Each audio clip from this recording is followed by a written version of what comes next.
cápsula de los contenidos que estuvimos trabajando en el mes de agosto. Por lo tanto, les va a sonar mucho, ¿no es cierto?, estos términos que trabajamos, principalmente lo que fueron las ondas, los tipos de ondas, la clasificación, ¿no es cierto?, y estuvimos trabajando principalmente las ondas sonoras y las ondas que presentan la luz y sus fenómenos. Entonces, primero, ¿no es cierto?, definimos lo que es una onda, ¿no es cierto?, que es una perturbación que avanza o que se propaga a través de un medio material o que incluso, ¿no es cierto?, puede ser en el vacío. Incluso, ¿no es cierto?, este tipo de definición señala la clasificación de ondas cuando tenemos ondas mecánicas, que son aquellas que se transmiten a través de un medio material. Mientras tanto, las ondas que no necesitan un medio material, sino que se propagan por el vacío, son ondas electromagnéticas, ya en una primera clasificación de los tipos de ondas. Acá tenemos algunas características de las ondas que señalan, ¿no es cierto?, parte de su definición, en donde, ¿no es cierto?, sería una perturbación que se va propagando en un medio y que se va alejando a medida, ¿no es cierto?, que pasa el tiempo, se va alejando del punto que se produce, del foco.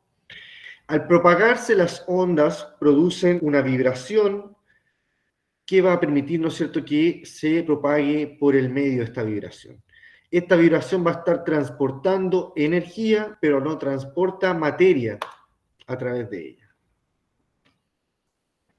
Tenemos también que las ondas se van a clasificar también en la dirección de las vibraciones de las partículas en el medio y también el sentido de propagación de las ondas. Vamos a ver a qué se refieren estos tipos de clasificaciones.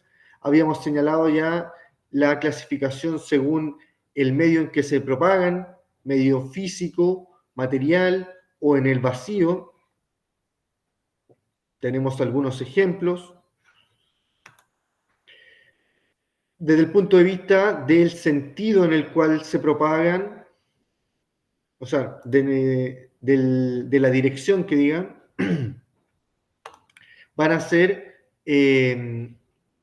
perpendiculares cuando presenten un ángulo de 90 grados en contra, ¿no es cierto?, de la dirección en el cual van a estar chocando estas ondas. Y se caracterizan este tipo de ondas por presentar montes que van a ser los puntos más altos o valles, ¿no es cierto?, que van a ser los puntos más bajos.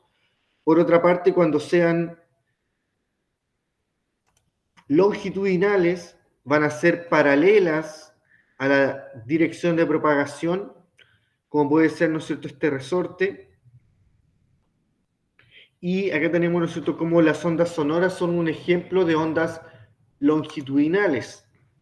Mientras que, por ejemplo, acá una cuerda o cuando se realiza una perturbación en un charco puede ser ejemplo de ondas transversales. Ya las transversales se realizan en forma perpendicular y las longitudinales se realizan en forma paralela a la propagación de las ondas.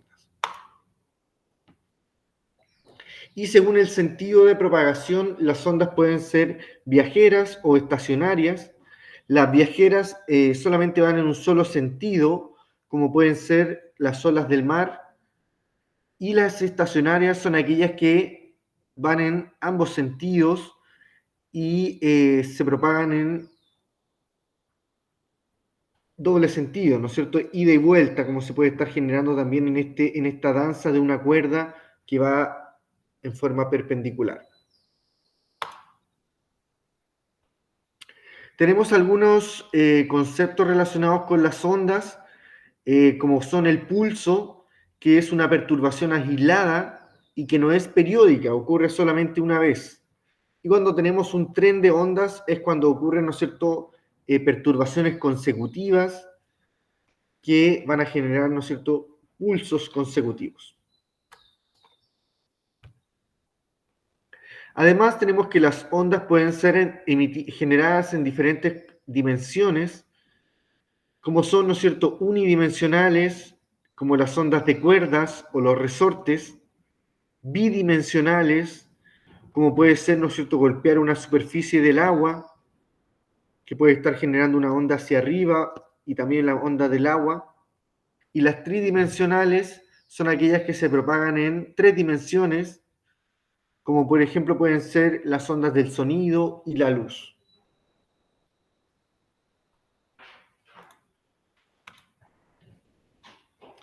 Acá tenemos, ¿no es cierto?, cómo la onda puede ser representada y va a tener, ¿no es cierto?, un monte y un valle como los puntos extremos. En el punto medio va a tener un nodo y las distancias entre cada monte o cada valle se va a denominar longitud de onda. ¿Ya?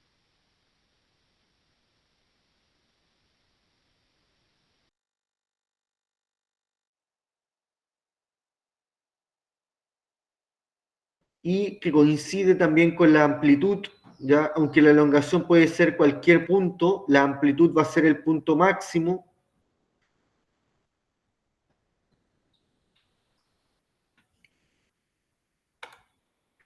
Entonces tenemos, ¿no es cierto?, que la cresta del monte es el punto más alto respecto a la posición de equilibrio, el valle en la posición más baja, la amplitud es el máximo alejamiento de la onda respecto a la posición de equilibrio o nodo, y la elongación es la distancia en el punto de equilibrio hasta cualquier parte de la onda.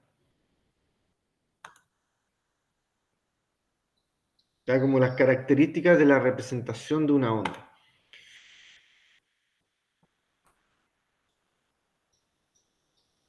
Entonces, a partir de estas representación de las ondas, se pueden estar determinando conceptos como su periodo, su frecuencia, su amplitud, ¿no es cierto? ¿Qué es lo que son? La amplitud es la máxima separación, ¿no es cierto?, entre el punto de equilibrio y el monte o el valle, que puede ser. También tenemos que el periodo es el tiempo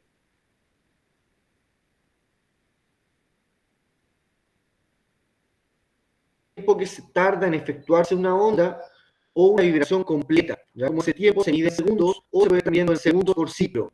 Se representa a través de una T mayúscula. Por otra parte, la frecuencia es el número de ondas producidas en un segundo. ¿Ya? Y se indica a través de la unidad de Hertz. ¿Ya? Y coincide con el número de oscilaciones por segundo que se realiza en un punto al ser alcanzado por las ondas. Y aquí tenemos cómo se pueden estar determinando estos conceptos. Tenemos que el periodo se determina dividiendo 1 por la frecuencia, o que la frecuencia puede ser, ¿no es cierto?, 1 dividido el periodo. Se trabajaron unos ejercicios de ejemplos en donde, ¿no es cierto?, tenemos que identificar cuáles son los datos que nos están dando y que nos están solicitando. ¿Ya? Tenemos, ¿no es cierto?, que en la frecuencia es lo que nos están pidiendo acá y nos están dando el periodo. Por lo tanto, dividimos, ¿no es cierto?, 1 dividido el periodo nos va a dar la frecuencia. Eso mismo tenían que trabajar en los ejercicios siguientes. Además, ¿no es cierto?, pueden estar identificando cuántos ciclos se producen a medida, ¿no es cierto?, que cumplen una vuelta completa. Y también se puede estar determinando cuánto tiempo se demora en ese ciclo. Por ejemplo, acá, ¿no es cierto?, tenemos que un ciclo puede estarse demorando 2 segundos.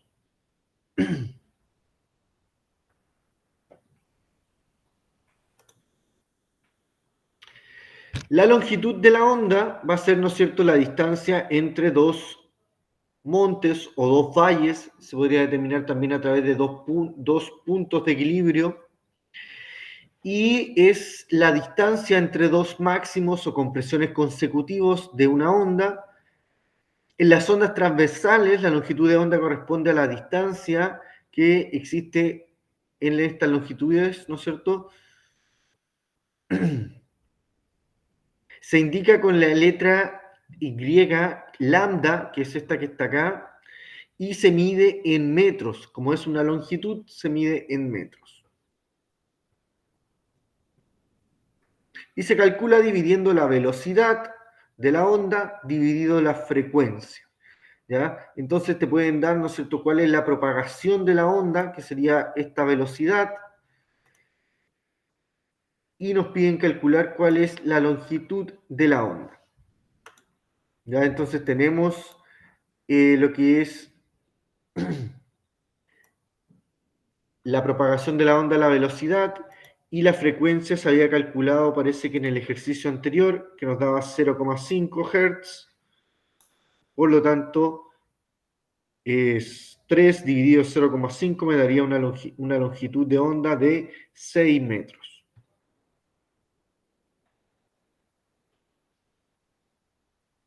La velocidad de propagación, que es la misma que vimos acá, la propagación, acá nos dice la rapidez de propagación, es la relación que existe entre un espacio de recorrido a una longitud de onda y en el tiempo, ¿no es cierto?, que se demora en recorrerlo.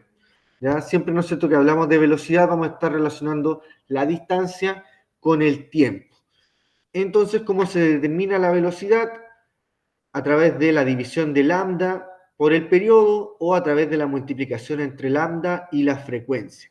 Dependiendo de los datos que nos esté dando el ejercicio, es la fórmula que tenemos que aplicar.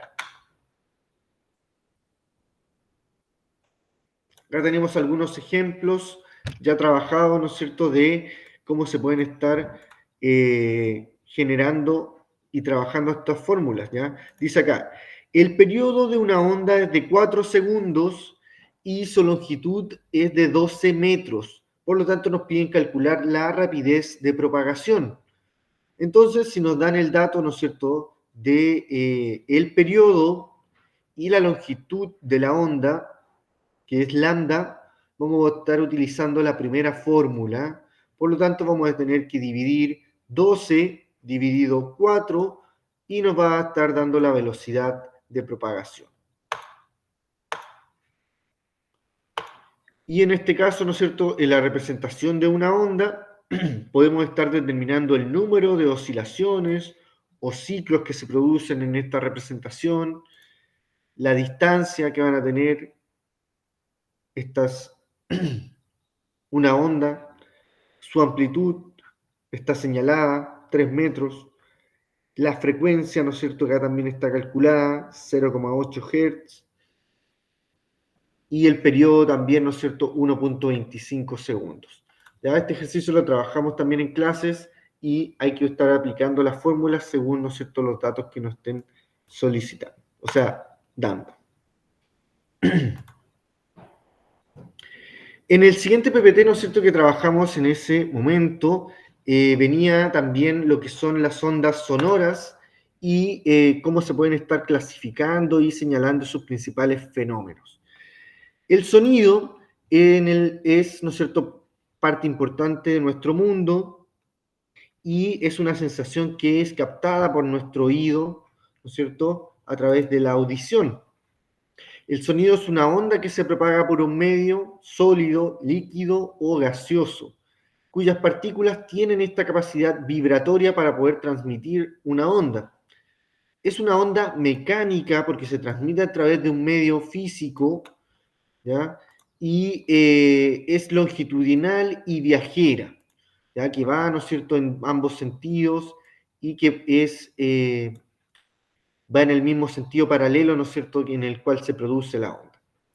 Todo sonido es producido por un objeto material que vibra, ¿no es cierto?, como son los instrumentos musicales, como son, por ejemplo, acá el diapasón, que va a tener la característica de pasar aire entre medio de estas aspas y generar una especie de vibración en ellas que va a estar generando un sonido captado por nuestros oídos. Les indicamos también lo que es el espectro sonoro, el cual, ¿no es cierto?, está generando cuáles son sonidos que no son captados por nosotros, los infrasonidos, cuál es nuestro rango audible, que va entre los 20 Hz y los 20.000 Hz, y cuáles son los sonidos que están por sobre los sonidos que percibimos, ya los ultrasonidos.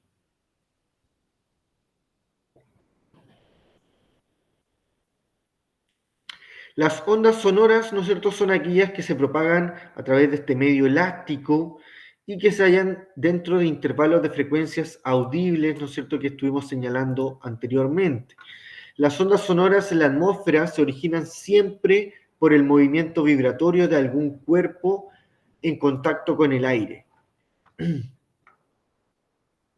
Las ondas sonoras se caracterizan por tener volumen, tono y timbre. ¿Qué son estos conceptos? Son conceptos que van a permitir diferenciarlas. Ya cuando hablamos de intensidad sonora, tenemos también que esta es la que en física tiene relación con la cantidad de energía que transporta una onda y se mide en decibeles. Tenemos, ¿no es cierto?, que estos decibeles son emitidos, o sea, pueden ser medidos y pueden estar generando una escala de intensidad, ¿no es cierto?, sonora, ¿ya? De la cantidad de energía que se emite por ciertos, ya sea, ¿no es cierto?, como tenemos acá una sirena, en una discoteca, los audífonos, la carretera, una sala de clases con mucha gente, muchos alumnos, algún susurro, ¿cierto? Van a tener diferentes intensidades de sonido, ¿ya? Y estos pueden estarse clasificando y mientras más intensidad de sonido tiene, más perjudiciales son para nuestros oídos. Así que hay que tener, ¿no es cierto?, mucho cuidado en la exposición del sonido, sobre todo, ¿no es cierto?, a grandes decibeles, ya que van a estar dañando los oídos. Eso es lo que señala acá, ¿no es cierto?, que mientras más intensos, más peligrosos son. Por otra parte, el concepto de tono o altura, la característica de la onda sonora, tenemos que esto permite, ¿no es cierto?, señalar cuáles sonidos son más graves o cuáles son más agudos, ya dependiendo, ¿no es cierto?, de la frecuencia de la onda sonora. Ya cuando tenemos frecuencias más bajas, vamos a tener sonidos graves, mientras que cuando tenemos frecuencias más altas, vamos a tener sonidos más agudos. Y finalmente lo que tenemos acá, ¿no es cierto?, es el timbre, que es una característica del sonido y que nos permite diferenciar sonidos de igual tono e intensidad, pero que son emitidos por distintos instrumentos, ya diferentes fuentes sonoras.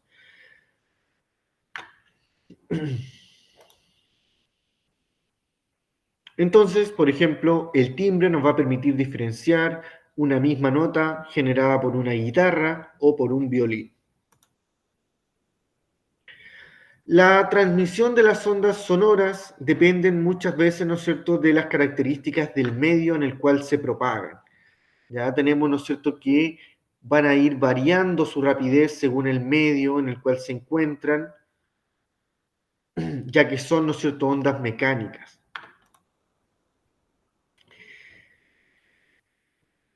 La interacción del sonido con la materia dependerá de las características del medio de propagación y las características del entorno. Así las ondas también pueden ser reflejadas, absorbidas o refractadas. Cuando son reflejadas, ¿no es cierto?, es cuando rebotan, ¿no es cierto?, en una superficie, se reflejan, como por ejemplo puede ser el fenómeno del eco o la reverberación que pueden estar ocurriendo, ¿no es cierto?, en diferentes lugares. La absorción del sonido, ¿no es cierto?, es importante, ya que puede ser parte fundamental en un estudio de grabación para que estos sonidos no reboten en las paredes y se produzca un sonido más nítido. Por eso que existen materiales que tienen un mayor grado de absorción de las ondas sonoras. Y también el concepto de refracción del sonido tiene que ver cuando una onda sonora pasa de un medio a otro. ¿Ya? Y incluso, ¿no es cierto?, eso puede estar generándose cuando existe una diferente densidad en el aire por los efectos de la temperatura. ¿Ya? Eso va a estar generando, ¿no es cierto?, que, por ejemplo, cuando es un día muy caluroso y existe mucha temperatura, el sonido va a tender a irse hacia arriba, mientras que cuando existan temperaturas medianas, más templadas, el sonido va a tender a mantenerse en el ambiente.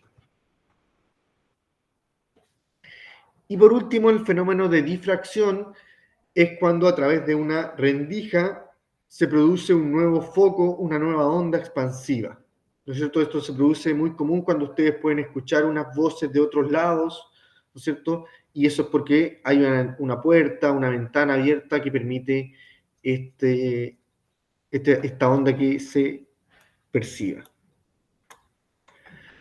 El efecto Doppler también es un efecto producido por las ondas sonoras, generalmente en unas sirenas, que puede ser una ambulancia, un carro de bomberos, que son, ¿no es cierto?, cuando tenemos un carro en movimiento, vamos a tener que esta onda sonora también va a estar generando diferentes percepciones en las personas que están allí, ¿no es cierto? Como cuando una persona más cercana a la onda va a percibir una mayor frecuencia que una persona más lejana a la onda que va a percibir una frecuencia menor.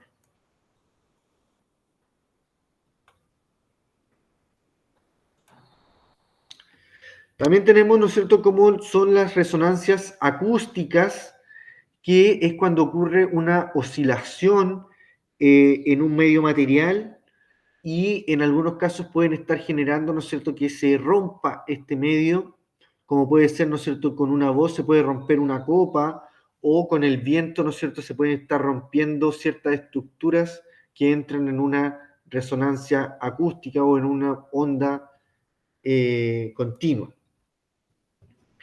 También tenemos que algunos animales utilizan las ondas para poder localizarse en el medio, como es el fenómeno de la ecolocación que realizan algunos murciélagos, delfines, para poder determinar, ¿no es cierto?, la distancia que existen a ciertos animales, ¿no es cierto?, ya sea para poder cazar, defenderse, etcétera, etcétera.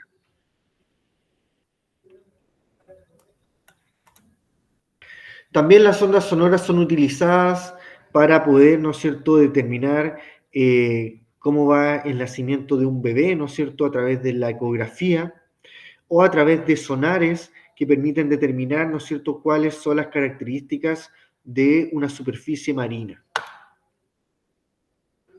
Además, los ultrasonidos son utilizados para poder estar realizando terapias o para poder estar realizando eliminación de algunos, acá por ejemplo tenemos algunos cálculos, ¿no es cierto?, que pueden estar afectando los riñones, que pueden estar siendo soltados o, ¿cómo se puede decir?, ¿no es cierto?, más triturados, ¿no es cierto?, a través de este ultrasonido.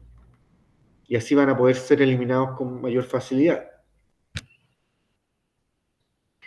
Además, ¿no es cierto?, tenemos un poquito explicado cómo en nuestro oído tiene la capacidad de percibir estos sonidos y gracias, ¿no es cierto?, a que posee en su interior diferentes estructuras que permiten absorber estas vibraciones a través de compresiones y descompresiones del aire. Vamos a tener, ¿no es cierto?, que el oído se clasifica en oído externo, medio e interno. ¿Ya? En donde vamos a tener, ¿no es cierto?, estas diferentes estructuras. ¿Ya? En donde, ¿no es cierto?, en el oído medio vamos a tener el tímpano, los huesecitos como el martillo, el yunque, el estribo, y en el oído interno vamos a tener la trompa de Eustaquio y los nervios que van a estar llevando estos sonidos hacia el cerebro, estos impulsos nerviosos.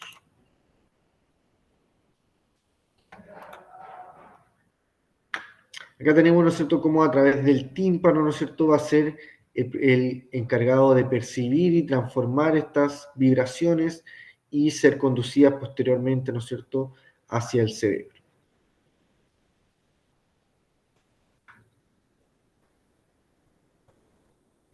Posteriormente trabajamos, ¿no es cierto?, lo que son las ondas, pero más que nada, ¿no es cierto?, la explicación con las ondas generadas a través de la luz, ¿ya? El ser humano, ¿no es cierto?, siempre se ha interesado en comprender qué es lo que es la luz, cómo se origina y cuál es su comportamiento. La luz es el único tipo de radiación visible al ojo humano, aunque no es el único tipo de radiación. Ya tenemos que existen varios tipos de radiación, como lo son las ondas de radio, las microondas, infrarrojo, la luz visible, la ultravioleta, rayos X y rayos gamma. ¿Ya? Acá tenemos la explicación a esos diferentes tipos de radiación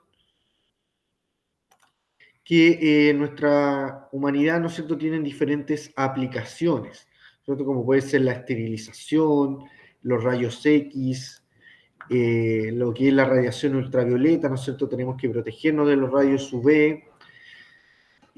También tenemos acá la explicación de la luz visible, que es una pequeña porción de este espectro electromagnético. A ver, me falta una. La radiación infrarroja, que es esta que, ¿no es cierto?, que es emitida por la transferencia de calor. Los microondas, que son ondas más pequeñas, y las ondas de radio, que son las que se utilizan, ¿no es cierto?, en las transmisiones de radio y televisión.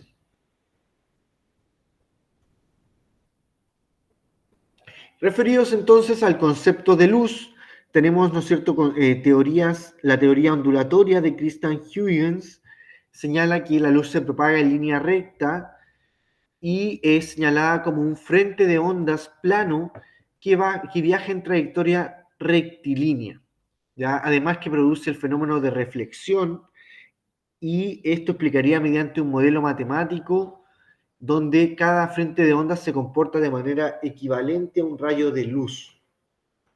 ¿Ya? Se reflejan los trenes de ondas. Además, también hay otra definición de la teoría de la luz, como es la teoría corpuscular de Newton, la cual señala que la luz se propaga en línea recta y que estos serían pequeños corpúsculos, pequeñas partículas que se propagan como pequeños proyectiles en línea recta. Además, esto explicaría la formación de sombras, las cuales se podrían interpretar corpúsculos que son detenidos por los obstáculos. La reflexión de la luz en los objetos, al igual que una bola de billar, rebota en los cantos de una mesa. Ya también explicaba, ¿no es cierto?, como partículas que pueden estar rebotando. Por lo tanto, va a existir, ¿no es cierto?, una definición de la luz como electromagnética o como un flujo corpuscular de partículas. Por lo tanto, se acepta, ¿no es cierto?, que la luz tiene un modelo dual, ya que eso quiere decir que la luz se puede estar comportando como onda y como partícula. Proviene de una rama de la física conocida como la mecánica cuántica.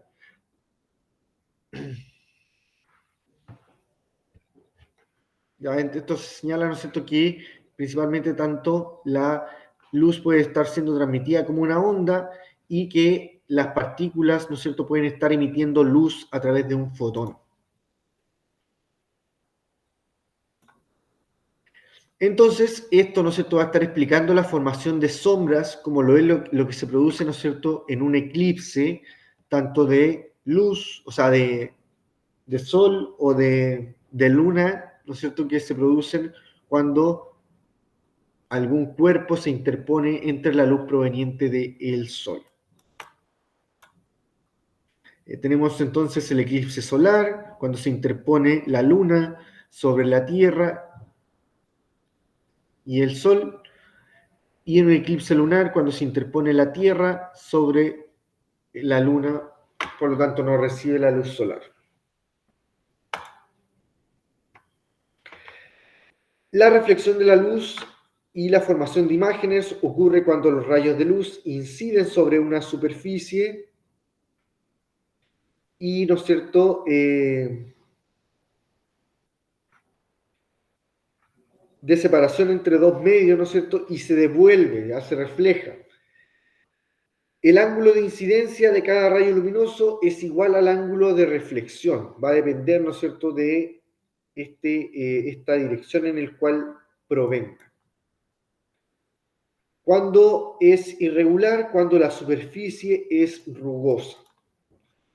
Por eso entonces tenemos diferentes tipos de espejos. Los espejos van a ser estas superficies que están totalmente pulidas y que reflejan toda la luz que reciben. Pueden ser espejos en diferentes ángulos, planos o esféricos. Los espejos planos son aquellos que van a estar generando una imagen idéntica a los objetos frente a ellas, pero invierten los lados. ¿Ya? Por lo tanto, es una imagen virtual, derecha y de igual tamaño que el objeto.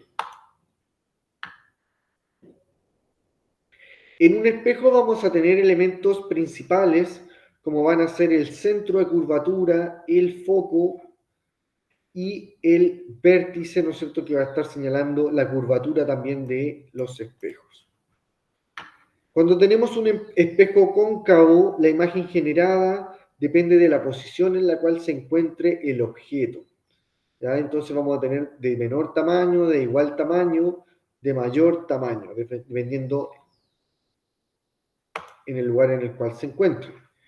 Y vamos, en un espejo convexo vamos a tener que el espejo va a estar generando una imagen virtual derecha y de menor tamaño a la real.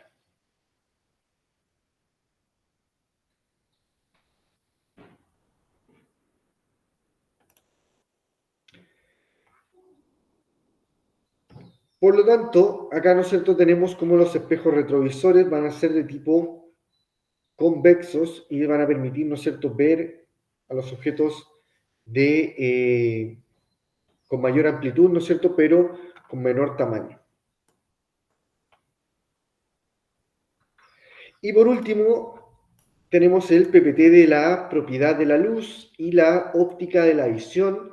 Acá incluso, si se acuerdan, estuvimos trabajando este fenómeno visual, ¿no es cierto?, en donde se ven de diferentes colores estas imágenes y tiene que ver con la capacidad visual de los individuos.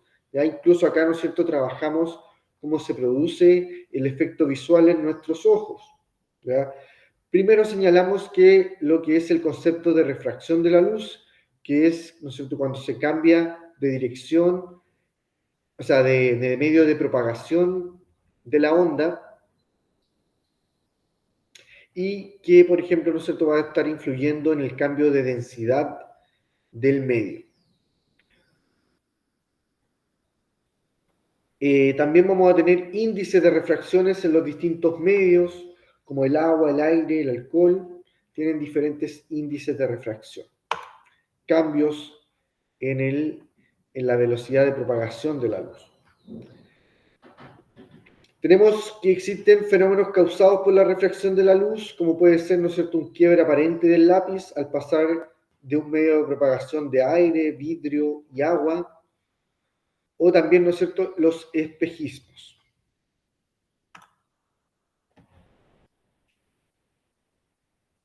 Tenemos que la descomposición de la luz blanca es aquella, ¿no es cierto?, que se puede estar produciendo cuando una luz es traspasada a través de un prisma y genera, ¿no es cierto?, esta variación de los colores. Ya lo mismo que ocurre también cuando existe un arco iris. ¿Qué ocurre, ¿no es cierto?, la descomposición de la luz blanca?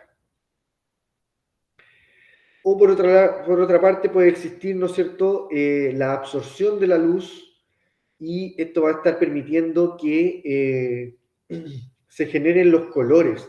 Ya los colores son generados, ¿no es cierto?, por que los cuerpos son capaces de absorber ciertos colores y reflejar otros. ¿Ya? Entonces, por ejemplo, si tenemos un objeto de color rojo, es porque este objeto es capaz de absorber todos los demás colores, pero refleja el color rojo. Cuando tenemos una especie, o sea, una cosa, ¿no es cierto?, de color negro, un objeto de color negro, es porque absorbe todos los colores y no refleja ninguno. Hay una ausencia de reflejo, ¿no es cierto? Y cuando es de color blanco, es que refleja todo. Por eso, ¿no es cierto?, cuando tenemos mucho calor, cuando hace mucho calor, es mejor colocarse cosas blancas para que reflejemos la luz Y por otra parte, cuando hace mucho frío, es recomendable usar ropa negra para absorber el calor o la luz. La difracción de la luz, ¿no es cierto?, es la cual se genera cuando pasa a través de una rendija y al igual, ¿no es cierto?, que el sonido se produce un nuevo foco que va a estar generando una nueva luz, aunque se pueden estar generando fenómenos de oscuridad, como es la interferencia de la luz cuando se producen dobles focos.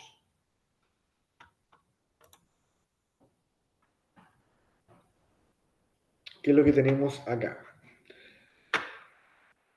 Demostró Thomas Young que la luz era una onda debido a este fenómeno, ¿no es cierto?, en donde se hace pasar a través de dos rendijas y se van a estar generando interferencias de las ondas que van a estar generando zonas de interferencias destructivas que van a estar generando oscuridades. Y por último tenemos, ¿no es cierto?, cómo la visión nos permite poder absorber la luz y darnos cuenta de lo que está en nuestro medio. Tenemos los lentes que van a tener cierta capacidad de poder distorsionar, ¿no es cierto?, las imágenes, la luz. Existen dos tipos de lentes, divergentes y convergentes. Tenemos entonces que los divergentes son aquellos lentes que poseen una superficie central hundida y que nos van a permitir ampliar las imágenes, mientras que los convergentes tienen esta guatita en el medio que nos van a permitir, ¿no es cierto?, unir estas imágenes, centrar estas imágenes. El ojo humano posee una sorprendente lente convergente natural llamado cristalino, que es un lente flexible y que nos permite enfocar los objetos con precisión para poder verlos con mayor nitidez. Tenemos acá, ¿no es cierto?, como la córnea es aquel que se utiliza como una membrana transparente en donde se produce la primera refracción de la luz, el primer cambio de medio de la luz. La pupila es una pequeña abertura que se puede contraer o expandir para regular el paso de la luz. El cristalino es un lente biconvexo y el cual puede cambiar la curvatura. La retina es una especie de pantalla en donde se genera la imagen, pero de forma invertida. Y el nervio óptico es el encargado de llevar el impulso eléctrico a las zonas específicas del cerebro en donde van a ser interpretadas las imágenes. Por último, también tenemos cuáles son algunos problemas a la visión, como puede ser la miopía, hipermetropía, astigmatismo, daltonismo, catarata o glaucoma, que son algunos problemas a la visión. También tenemos cuáles pueden ser algunos lentes adecuados para algunas enfermedades, como los convergentes para la hipermetropía, los divergentes para la miopía.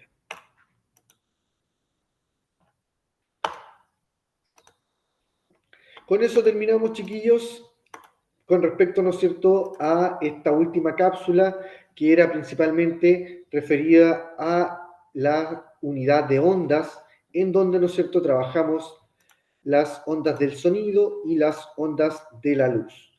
Espero que puedan estar aprobando, ¿no es cierto?, esta evaluación para poder tener un 4, ¿no es cierto?, en ciencias naturales por lo menos. Eso entonces, chiquillos, lo dejamos hasta aquí.